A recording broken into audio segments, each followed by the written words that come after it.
sometimes you have to figure out how to get that done quickly, but you can select it by clicking the row number and then press Shift spacebar on your keyboard, and that will select the whole row. Or an entire column, it's Shift plus, or rather Control plus spacebar. If you want multiple rows or columns, then click and drag over several row numbers or column letters. So it can save you a lot of time if you need to add formatting to your spreadsheet to add or delete rows or complete other tasks in Excel. And so we're going to, with any luck, have this video to demonstrate for those of you that would like to see it in action. And it is thinking. And we have somebody coming in. I just tried it. Did you just try it? Mm-hmm. Oh, good. Yeah, Works. great idea. Keep your Excel open as we go through this. Boy, this is slow today. Uh-oh, PowerPoint is not responding. So I'm going GCF Learn Free. It stands for Global Community, and it's its own website, and you can check it out yourself. A few different shortcuts for selecting entire rows or columns. And you can use these when you're adding formatting to your spreadsheet, adding or deleting rows, and many other situations. To select an entire row, just click the row number or use the Shift spacebar shortcut. So holding down the Shift key and pressing the spacebar. We can only hear it. We can't see. To see. select an entire column, just click the column letter or press Control spacebar. You can also click and drag to select multiple. So we can see, we can hear, but no. Once you've made your Can selection, see. you can add any kind of formatting that you want. Okay, I'm just going to click the $sign.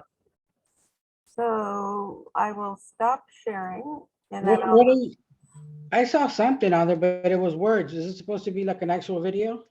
yes, Yes. it's an Oh, actual okay. video. So let me go back and I'll start sharing where the video began, and hopefully you'll be able to see it. I'm going to go back to the beginning.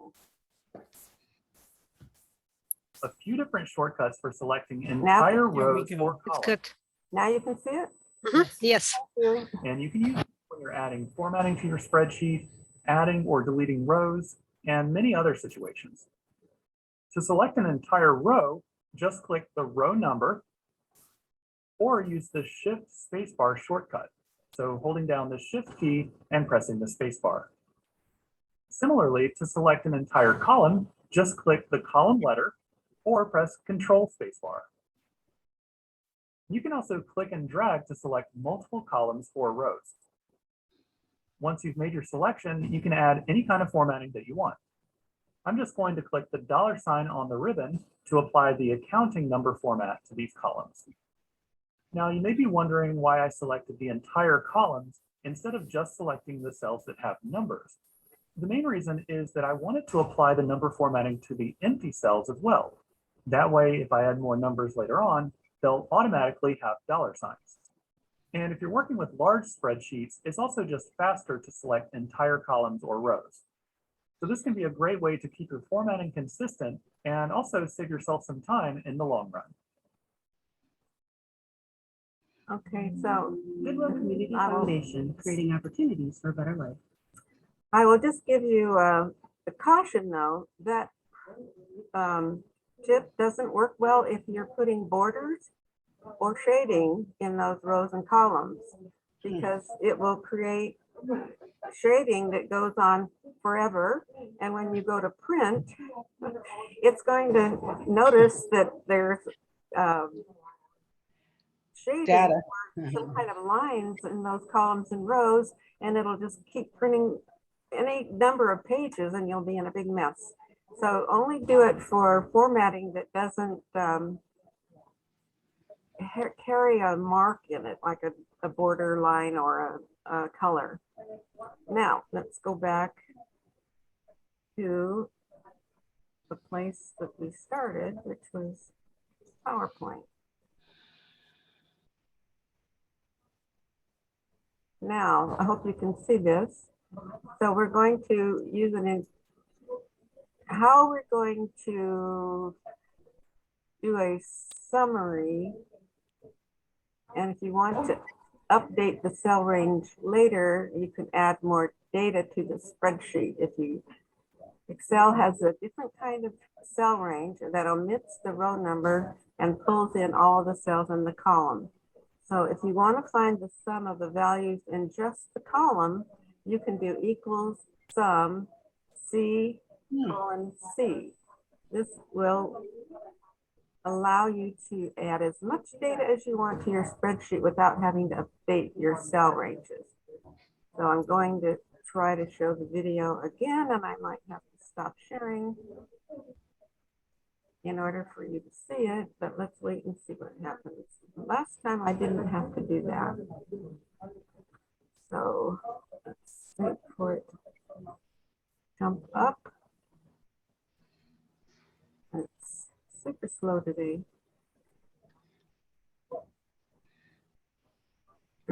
But basically you can compare, you've got C1 through C20. If you just do C colon C, it will select the entire column, not just those rows in the column.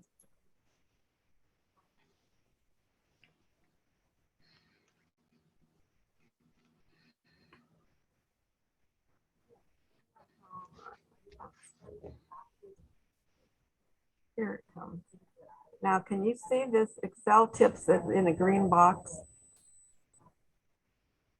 No, we can't see. Okay, I will start sharing it again then. We'll just take a quick detour. And now we're back. So here's a demonstration. I'm going to show you a quick way to use an entire column in a cell range. You can use this in many situations, for example, finding the sum or average of all of the values in the column.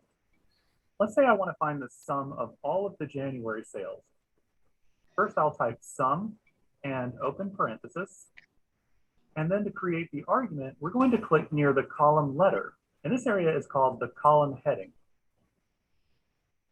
It's added C colon C to our formula, which may look a little bit different from other cell ranges that you've seen, but it means it's going to pull in all of the cells in column C. Close the parentheses and press enter. And there's our sum. Let's try one more with the average function. If we want to find the average of the March sales, we'll just click at the top of column E. So our argument is E colon E. And you can type this or click the column heading. It's really up to you. Then just close the parentheses and press enter. And there's our average. Nice. I'm going to double click the formula so we can take a closer look. If I scroll down, you can see that it's selected the whole column, including all of the empty cells below the data. This is good because it means we can add more data later on and it will automatically be included in our formula. On the other hand, it also means we need to make sure that we're not adding any kind of unrelated data here that we don't want included. So you do have to be careful when you're using a whole column in a cell range, but it's still a great shortcut to use. So one thing that you may notice about that is that you don't have to have the total for a column under the column. You can put it anywhere in the worksheet that you want, as long as the cell ranges match up. So that's something that you may not be aware of. To benefit if you have multiple pages. Yeah. So now we're going to add a new row with a shortcut.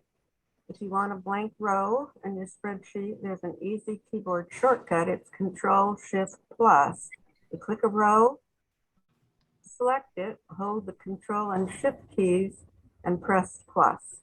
Then it will add a row above the selected row. You can find a sum without even using the formula. So even if you've never created a formula, You can find the sum, the average, or the count. It'll calculate the values automatically whenever you select a range. So let's see how this works. It displays them in the lower right corner of the window as shown below. This allows you to find a quick information about your spreadsheet. So what's the average? How many entries do we have? What is the sum? So let's look at this demonstration. So I'm going to go around the corner and share this one with you now. What if I told you you could find the sum, average, or count of a cell range without using a single formula? It's true, and it's very easy to do. In fact, you don't really have to do anything because Excel runs these calculations automatically whenever you select a cell range, and it displays the results here near the lower right corner. For example, I have some basketball stats, and I can select any column of data to quickly see the total points scored in a specific game. I can also select a specific player's row to see the total points scored by that player, or their average points per game. When selecting text values, it won't show a sum or average, but it still shows the count, which we could use to quickly see how many players are on the team. Now, it's still a good idea to create formulas for calculations that you'll use over and over, but if you just need some quick info about your spreadsheet, this is a fast and easy feature to use. Goodwill Community Foundation, creating So opportunities. did you for all better see that? It's right there automatically in the bottom of your Excel spreadsheet in the gray bar at the bottom. It's a very handy feature. Yeah. Now jump to any sheet with a shortcut. So if you have a lot of sheets in your workbook, switching between them can be tedious. So instead of scrolling down here through all the tabs, you can simply right click the scroll arrows. These are the scroll arrows as shown here. And then you can see the names of all the sheets and pick the one or double click the one that you want to jump to. Oh, that's cool. So here's a demonstration. I'm going to have to stop sharing for a minute so that I can get back to the video. Saw that name last night in one of my lessons, the Kellerman Francis. Okay. And I'm doing accounting too. All right. So here goes the video. If you have a lot of sheets in your workbook, switching between sheets can get pretty tedious because you have to click these We're little not seeing it. lower left corner to move through all of We the can tabs see it, to Susan. find the one that you Oh, you want. can't see? But there's a faster way Okay. to do this, and it actually uses those same scroll arrows. All you have to do is right click on or near these arrows, and it will give you a list of Okay, can you see every now? sheet in I your can workbook. back it up. Then you can just double click the sheet that you want. Yes, we can see. So we're going to start over. In your workbook, switching between sheets can get pretty tedious because you have to click these little scroll arrows in the lower left corner to move through all of the tabs until you find the one that you want. But there's a faster way to do this, and it actually uses those same scroll arrows. All you have to do is right click on or near these arrows, and it will give you a list of every sheet in your workbook. Then you can just double click the sheet that you want, and you'll jump to that sheet. One thing I like about this method is that the sheet names are listed vertically and without any extra clutter, which makes it really easy to skim through the list and find what you want. So not only is this a really fast method, in my opinion, it's also just a little bit more pleasant than scrolling through all of the tabs. Goodwill Community Foundation, creating opportunities for a better life. Well, I like that tip. That's a time saver. This For is a sure. great tip. I didn't know that. Yeah, good. That is cool. So let's get back to the PowerPoint. Hopefully I'm there. Yeah. So now we have 8 minutes left. So I'm going to show you an 8-minute video on how to do a repetitive task like formatting a workbook, plugging in formulas, formatting cells, and it'll show you how to record a macro. Now the accounting students probably don't get this far, but even the ones that have been through the recording macros might want to review this. It's not that hard, but it needs a little bit of review. So let's click and see if you can see the video. Tell me yes or no. Can you see Go Skills? Yes. Yes. Oh, see, this one worked. Why didn't you hear this? You have actions that you have to do over and over in Excel. Don't you wish there was a way to click a button and get them done? Well, there is, and you don't have to be an Excel whiz to do it. Let's learn how to set up a macro in Excel. First, you'll need to enable the Developer tab on your Excel ribbon. It's not displayed by default, but if you're using Excel 2010, 2013, 2016, or 2019, activating it is as simple as right-clicking on the ribbon and selecting the Customize the Ribbon command. And on the right side of your pop-up window, Oh, I was trying to make that bigger and it didn't work. So let's go back. Excuse me, previous video.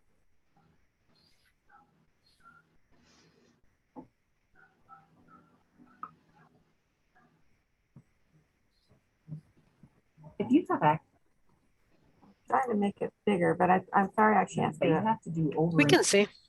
All right. Don't you wish there was a way to click a button and get them done? Well, there is, and you don't have to be an Excel whiz to do it. Let's learn how to set up a macro in Excel. First, you'll need to enable the Developer tab on your Excel ribbon. It's not displayed by default, but if you're using Excel 2010, 2013, 2016, or 2019, activating it is as simple as right-clicking on the ribbon and selecting the Customize the Ribbon command. Then on the right side of your pop-up window under Customize the Ribbon, look for the Developer checkbox, select, and click OK. It now shows up on your ribbon. So now what? Well, we've got this data that we've copied from somewhere else and pasted into this sheet. We get this data every month, but what we really want to extract each time are the top 5 high traffic cities and calculate the variance over the previous month. So let's set it up this one time so that next month, our task is literally the click of a button. We go to the Developer tab and we're looking for the Record Macro command. Once we select this button, every action we perform in Excel will be recorded as part of our macro and will be replayed when we click on that button. So we want to make sure that we only do the actions we want Excel to perform every time we play that macro. So let's click Record Macro. The Record Macro window pops up and we're asked for a macro name. We should name our macro something that'll make sense to us afterward. No spaces are allowed in the macro name, so let's think of something. Maybe we can call it monthly stats. We're also asked what shortcut key we'd like to assign to this macro. Now be careful here. We can combine the shortcut key with any letter of the alphabet, but we don't want to overwrite an existing shortcut like Control P to print or Control S to save. A good way to double check this is to test out the shortcut we want to use before we save it as a macro. Since every letter of the alphabet in combination with the Control key has been assigned a shortcut in Excel, maybe you don't want to overwrite an existing command.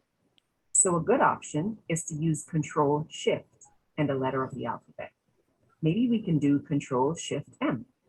We'd simply select the Shift and M keys together, and it shows up in our Record Macro window as Control Shift M. The next thing we'll want to do is to tell Excel where to store this macro. You'll see 3 options: in a personal macro workbook, in a new workbook, or in this workbook. Personal workbook means that you'll want this macro to be available to you on any Excel workbook that you open on this computer. Of course, new workbook means it's going to be for a new workbook that hasn't been created yet. And this workbook means it'll only be available for this particular workbook. So let's select this workbook. And in this description box, we can type a more detailed description if we feel that later we're going to forget exactly what actions this macro performs. So maybe we could type add variance column, and filter top 5. And we click OK. Once we do, we'll notice that the icon we selected before changes from record macro to stop recording. This means that Excel is taking note of each click we make and storing it in sequence until we click stop recording. We can also stop recording the macro by clicking on the gray square at the bottom of our workspace. So first, let's create our variance column. And in this column, we want to find the difference between the current and the previous month as a percentage of the previous month. So this is a formula.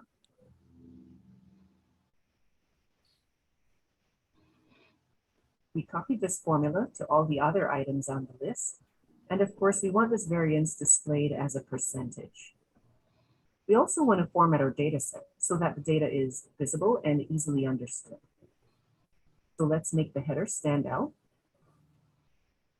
and also the title of our data. You see that some of the information is cut off, so let's auto-fit these columns. And finally, we'll go to the Data tab because we want to create that filter.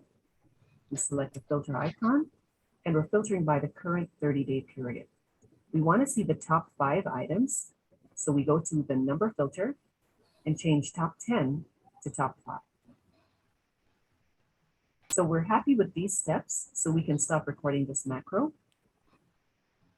And the next time we press Control-Shift-M in this workbook, these same actions will be performed again. Let's try it out. We've copied our data from its source, and now we're ready to paste. We press Control-V. So now the raw data is in our worksheet. We want to run this macro. Remember, our shortcut key was Control-Shift-M. And there we have it. The top 5 cities are filtered and showing up on the worksheet. So that's great. But what if you can't remember the shortcut keys you use for a macro? Well, you could always go to the Developer tab, click on Macros, select the macro name, and click on Options. There you'll see the shortcut key to initiate that macro. Or you could just hit Run with that macro name highlighted. But there is something else that you can do at the initial setup stage, or even at this point, to make it easier to run that macro and reduce keystrokes and clicks in the future. Let's do it now.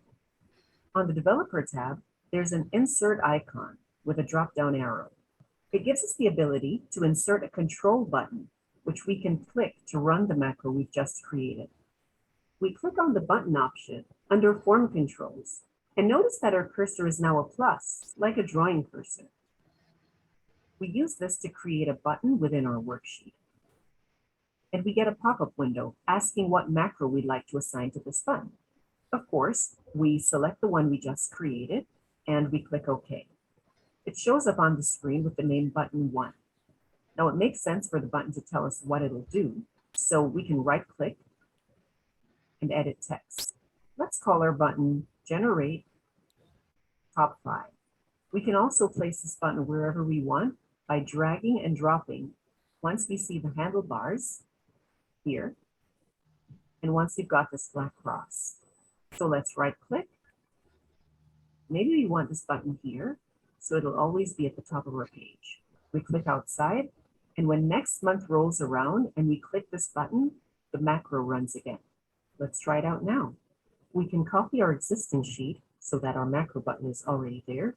We right-click, and we want to make a copy. We'll place it at the end of our workbook, and our copied sheet is right here. Let's rename our sheets. Maybe last month was June, so this is July. We remove the filter that was applied, and of course, we want to get rid of last month's data. So we clear, and now we're ready to copy the data from its source. Control-C to copy. We paste here, and generate our top 5. Great, our macro works perfectly. Ready to learn more about Microsoft Excel? Then check out the full course. Okay, now that was a lot of information, but if you wanted to go back and review it, cross your fingers. I'm going to upload this to YouTube, and I'll send you a link to the YouTube share button. Any questions before we move on? So even though we went into a lot of details about recording macros, you also got to see how to sort and filter information, how to create new worksheets, how to format. So there was a lot of other things going on there that you can remember to use even if you're not recording a macro. So I hope that was helpful, and I hope you have a great week, and also look forward to seeing you next Wednesday. And notice a I'm great not evening. wearing glasses. Yeah. I got my Yeah. surgery. So you I'm all look hoping you can beautiful see to me okay. today. You look good, Susan. See you later. Mm. All righty. Thank you. Have a good day, guys. Bye, Thank everybody. you.